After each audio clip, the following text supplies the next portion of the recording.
with the severe weather the tropical season often brings, also come the power outages. So before your lights go out, we've invited Frank Espinosa with AEP Texas to discuss some tips and also their procedures that would take in place in case a hurricane does strike. So good morning again, Frank. Good morning. Thanks so much for being with us. And that's one thing I think bothers a lot of people during any severe weather, when the power goes out. What can customers do? Well, first and foremost, they need to report it.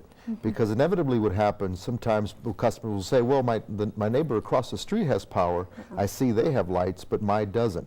Well, that could simply mean that two things: either they're being fed by a different circuit, or their house might be an individual outage that we don't know about. So it's very, very key for them to call and report it.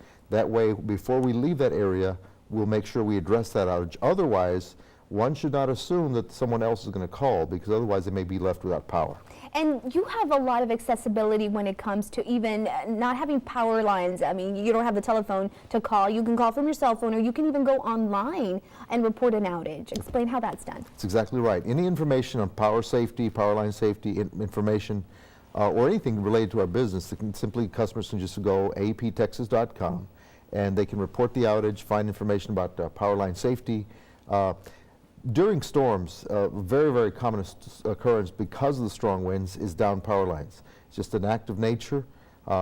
People should consider them extremely dangerous. If they go out immediately after a storm, take a surveillance of their kids, make sure especially there's kids involved. Yeah. Stay away from it. Call authorities, call us, call police, and let us deal with it. Very, very dangerous, even fatal situation, because electricity is just much too dangerous to be dealing under those circumstances. And just walk us through your contingency plan when a severe storm is coming. What exactly does AEP do?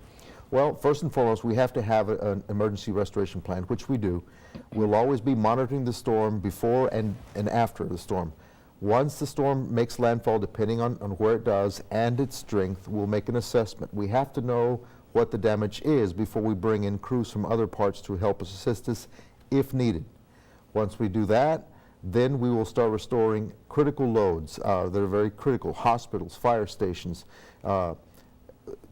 lift stations that handle water treatment plants, etc. Things that are vital to society. Once we do that, then we start restoring the larger amounts.